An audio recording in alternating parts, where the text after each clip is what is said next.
আপনি যেখানে নামাজ পড়বেন বা যারাই নামাজ পড়বে কোনো এক জায়গায়, সেটা that will be treated as Waqf property.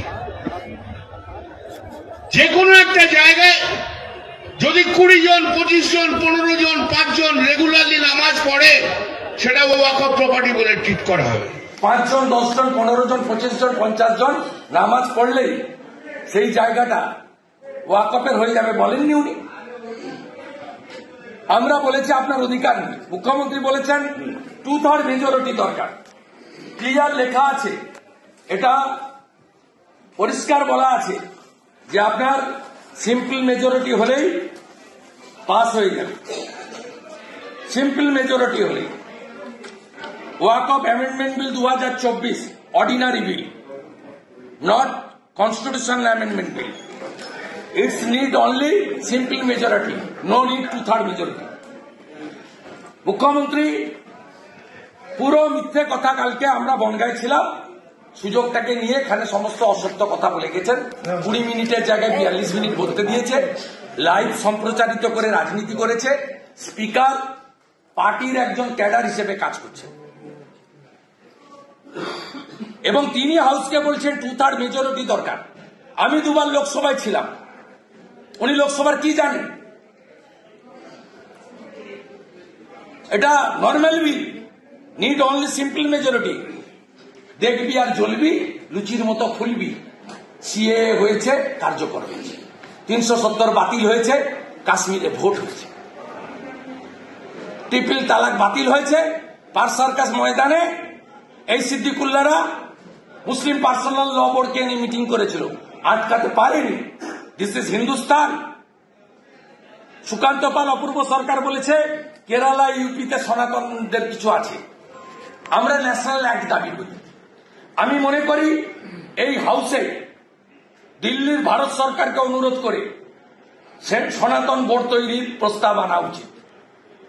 লাভ জিহাদের বিরুদ্ধে উত্তরপ্রদেশ, উত্তরাখণ্ড, গুজরাটের মতো আইন আনা উচিত। পপুলেশন কন্ট্রোল বিল আনা উচিত। 2টির বেশি 3টি মানে জন্ম নিয়ন্ত্রণ আটকানোর জন্য।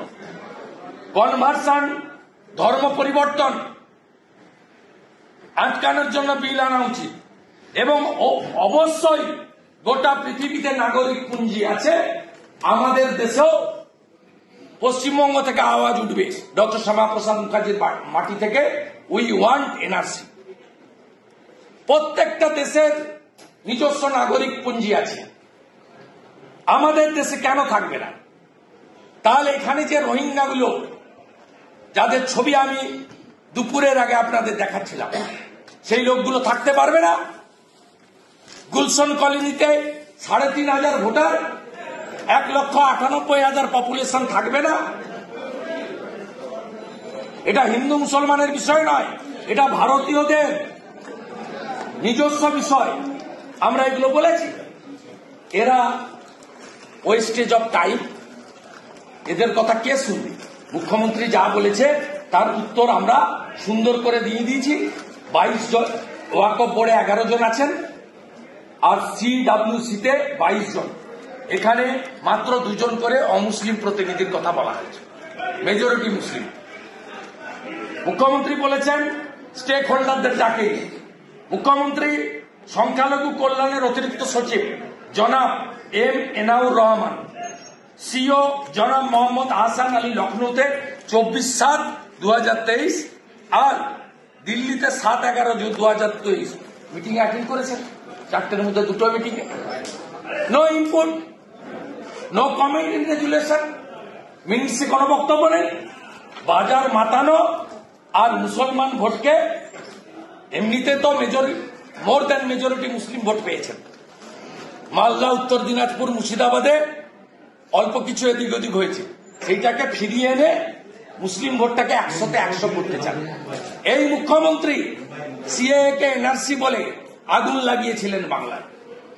এই মুখ্যমন্ত্রী শ্যামবাজার থেকে স্মৃতির মোড় এনে এই সিদ্দিকুল্লাহ মাদ্রাসার বাচ্চাদের নামিয়ে প্রথম বর্ধমানে বাসে আগুন লাগিয়েছিলেন। আমরা এর বিরোধিতা করি এবং আমরা মনে করি ভারত দ্বিজাতি তত্ত্বে ভারত ভাগ হয়েছিল।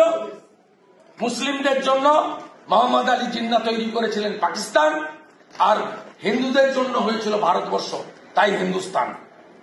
আমরা মনে করি 1947-এর 20 জুন এই বিধানসভা, যার নাম ছিল আইনসভা, ডক্টর শ্যামাপ্রসাদ মুখার্জির নেতৃত্বে, জ্যোতিবাবুদের উপস্থিতিতে 58 জন হিন্দু আইনসভার এমএলএ তারা রেজুলেশন করে পশ্চিমবঙ্গকে ভারতের সঙ্গে রেখেছেন, আর বাকি অংশ পূর্ব পাকিস্তানে গেছে। সেদিনও সিদ্দিকুল্লাহ চৌধুরীর মতো 21 জন মুসলিম আইনসভার এমএলএ ভোট দিয়েছিল পাকিস্তান মুক্তির জন্য। ডক্টর শ্যামাপ্রসাদ মুখার্জিকে প্রণাম করি, জ্যোতিবাবুকে সম্মান করি। তারা যদি সেদিন না করতেন, আজকে বাংলাদেশের মতো আমাদের প্রত্যেকের অবস্থা হতো।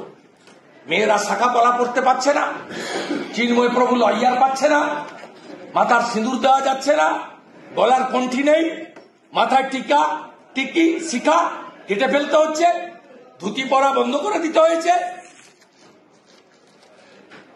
হিন্দু ছেলেমেয়েরা কলেজ ইউনিভার্সিটি স্কুলে যেতে পারছে না, হিন্দুদের বাড়ি থেকে বেরোনো বন্ধ।